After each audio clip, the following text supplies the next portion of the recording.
What's worse than having the flu?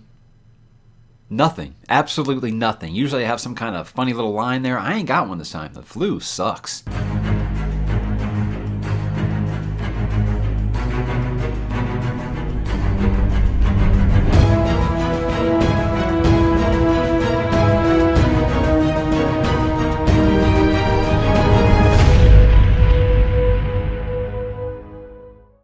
Hey, what's up, bookworms? Mike here with the weekly update, and as you can hear, my voice has finally returned. Yes, I was suffering from the flu for about 6 days. When I finally broke my fever for the final time, I was pretty sure I had bronchitis because my voice was basically gone 2 days ago, and that's why I had to use a couple of canned videos on the channel this week because I had no voice whatsoever. But yesterday I just woke up and it was back. So went to the doc and he said, "Nope, you are on the mend." So get to pay him a nice little fee to tell me that I'm fine now. That's just gotta love modern medicine, right? But that's the long skinny of it. The flu is terrible. If you have had it, you know this. If you have not had it, thank your lucky stars. And I know a lot of people are like, "Hey, why didn't you get the flu shot?" Every time I've ever got the flu shot in my life, I've gotten the flu. So this is the first time I've gotten the flu without the flu shot. So how about that, right? So you're damned if you do, you're damned if you don't. But on to business, guys. If you don't know, the Rage of Dragons read-along is still going on. It's still to a point where you could catch up. It's a really quick read. It's really not that difficult. I'm reading ahead a little bit. Week 1, I did that right here where we talked about what happened in the first 100 pages. The best thing about this read-along is you can go at your own pace and you can just watch those videos and discuss in the comments when you're done. It's not a big deal if you aren't able to catch up in time. That's okay. Do it at your own pace, and you can always go back and watch those videos each Monday. So this coming Monday, the 27th, will be when I release for week 2, which goes up to I think page 259. It's at 52% in my Kindle. That's where it was. But very much looking forward to talking about that because really not a ton happened to talk about really in the prologue through chapter 2 in that week 1 video. So I'm looking forward to the week 2 video where there's a lot more craziness that happens. But long story short, I'm really enjoying the book, and pretty much everyone that is on the Discord is pretty much enjoying it too. I've seen some nitpicks, but all of them have just said, because no book is perfect, and I don't know what you guys think. Besides Dune, no book is perfect, right? But there is lots of conversation going on about it, so if you guys want to hop on over to the Discord, lots of good conversation happening over there of the spoiler and non-spoiler variety. Everyone uses spoiler tags, so you ain't got to worry about anything. It's really cool. The other residual from recovering from the flu is having to stop the video because you got to blow your nose because you guys don't want to see what was just going on there. But as far as my plans right now, as you guys know, I am working on the Cosmere. About 60% through Elantris right now. About that far.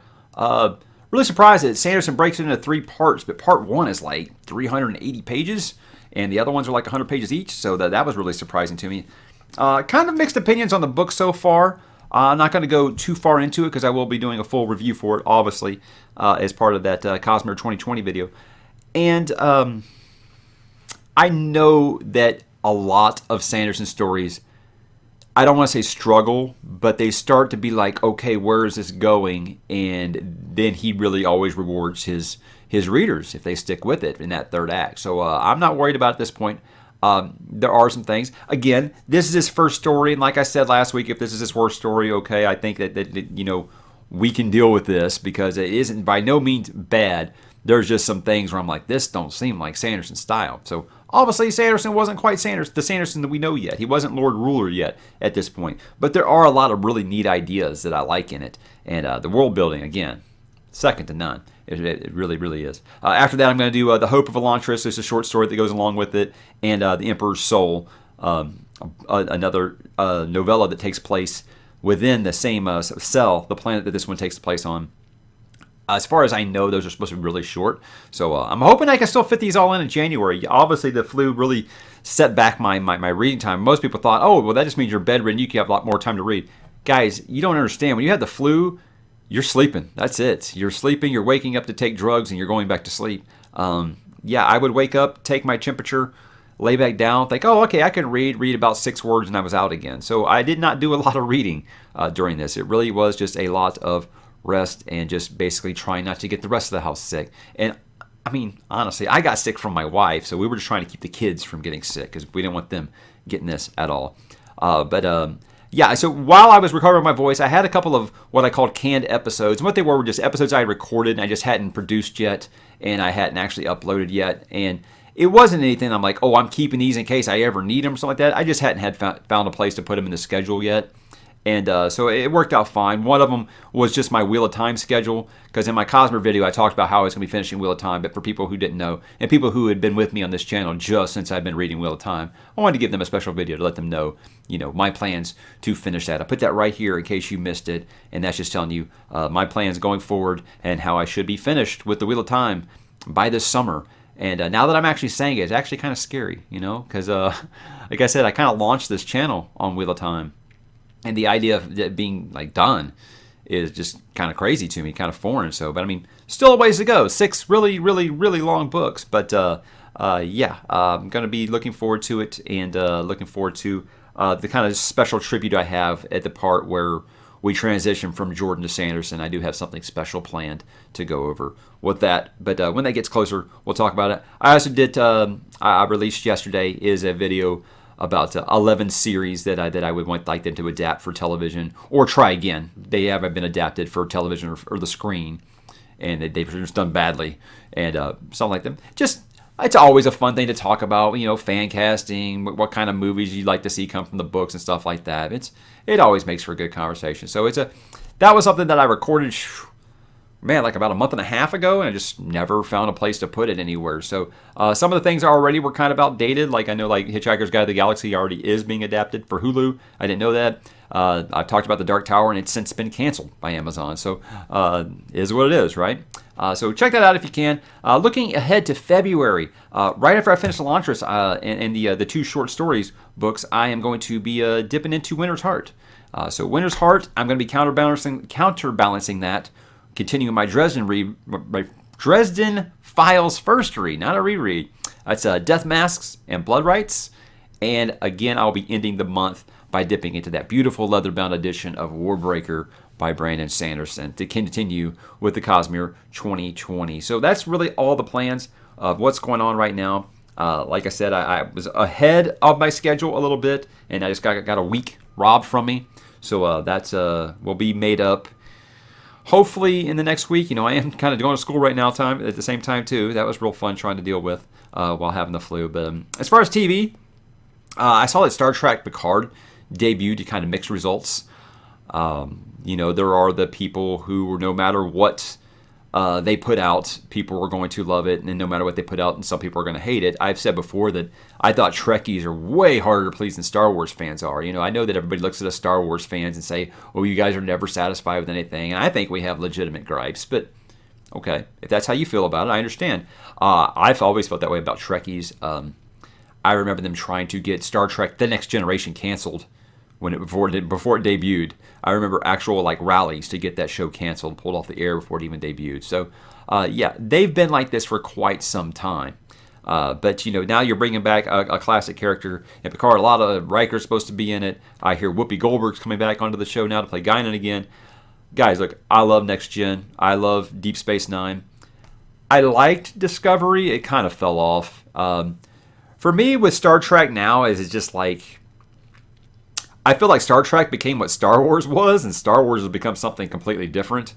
And I know that's just kind of has both the bases of both fan groups discontented with it.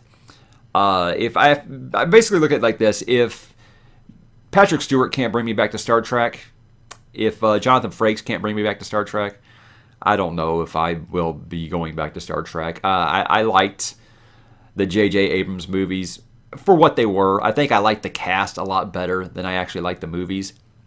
The first one I liked quite a bit. Into Darkness had its issues, as we all know about by this point. I liked Beyond, but it just kind of felt like it was just,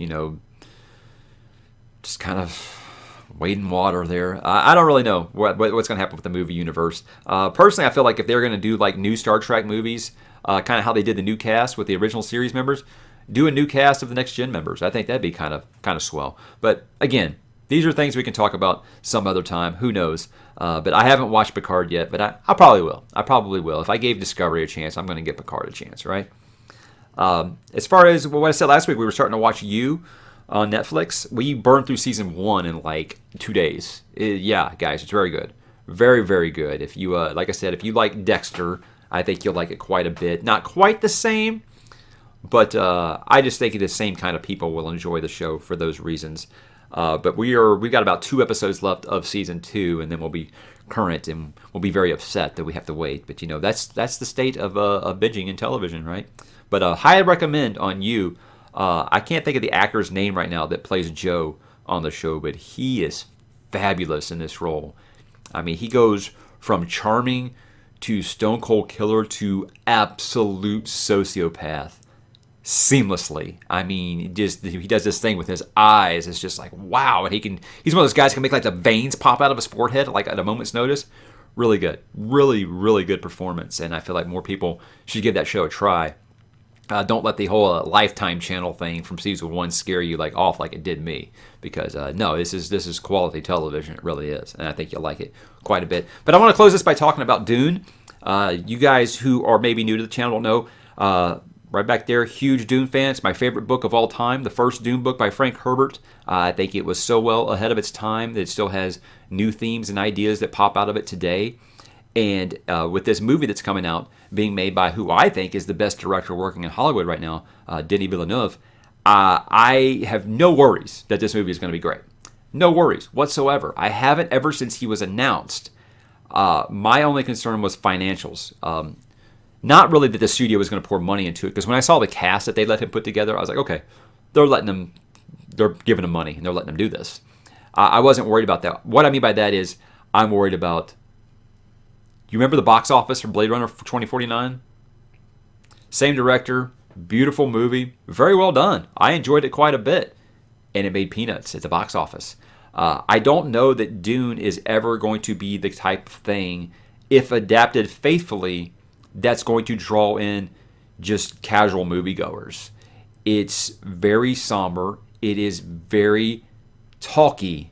It is very political. It is not action. It's not Star Wars. You know, I saw Denis trying to sell it as it's Star Wars for adults. Today's Marvel movie crowd, this isn't what they're looking for. So, I mean, this is going to be a more adult, intellectual, thinking crowd. And yes, there is an audience for that. It's just not in the, $1 billion picture range. And so that's what I've always been concerned with. And the fact that, they aren't making the full book. They're only making it up to a certain point. There's rumors about where it breaks. If you're a big fan of the book, you probably know where they're going to break it. There is a good breaking point in the middle of that novel. But now I'm just like worried, okay, well, shoot, what if it's like absolutely stunning and amazing and we don't ever get to see part 2 because, it didn't make any money? It's a real concern. It really is. It really is. And then you got to worry about them being able to get all these actors again. So we'll see. But what I wanted to bring it up for is because sci-fi novelist Brian Clement, I've never read anything that he talked about, but he was one of these people that was invited to see some of this promo footage for Dune. It's basically just letting people see kind of what the aesthetic looks like, how things are going, how post-production is. And apparently it just knocked everybody's socks off. His exact words, I'm going to read here, is, "I think this movie is going to blow people away that Lord of the Rings did 20 years ago and the way that Star Wars did 40 years ago. It's not Jodorowsky or David Lynch, but maybe Villeneuve has filmed the unfilmable. I'm not exaggerating when I say a lot of people will have goosebumps and tears when they see this movie. I might. Heck, when they see the footage I saw, I think that they will." He also goes on to say that the cast looks phenomenal in their costumes. The sets are enormous in the same scope as Blade Runner 2049 and Arrival, both beautiful, beautiful movies. Mix of grimy realism and dreamlike imagery. Sounds like Dune. Timothée Chalamet as Paul looks excellent. Rebecca Ferguson as Lady Jessica looks eerie. And Dave Bautista looks like a monster as the Beast Raban. Also, of course, the cinematography looks excellent. And if you know anything about Denis movies, the cinematography is always going to knock your socks off. Now, you would think that this would have me just super giddy. Guys, I was giddy when he was announced that he was the director.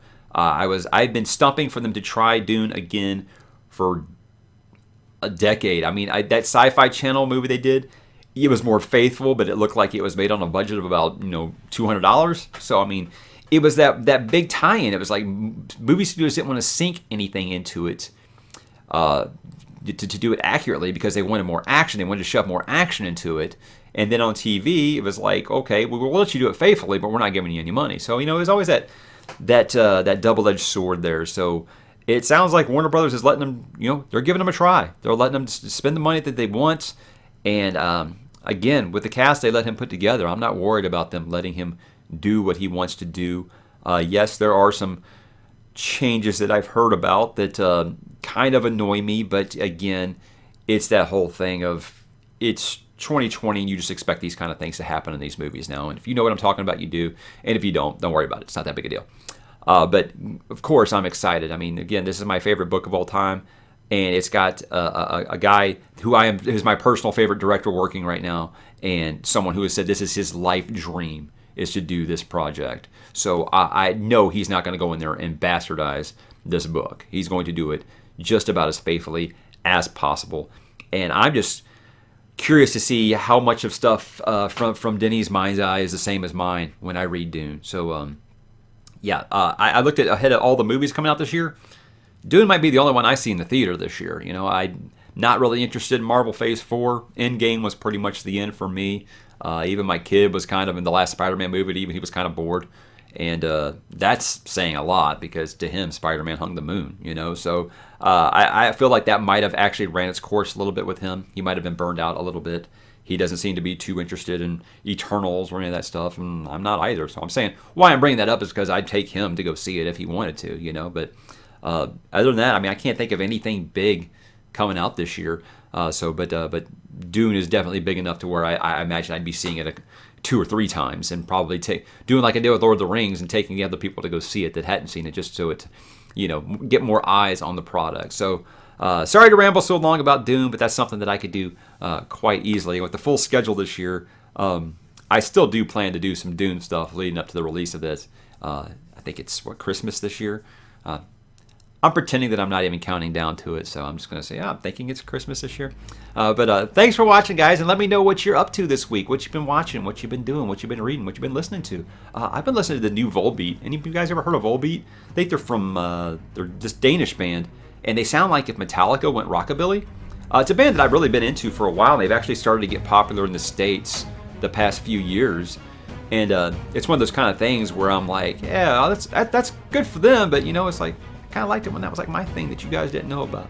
But obviously they're very big, everywhere else, and they're fun. And it's one of those bands I feel like people either love or hate like right away because it is very, very unique sound. But I dig them quite a bit, and their new album's a lot of fun. So that's it for me, guys. Let me know what you're up to in the comments. I'll talk to you there.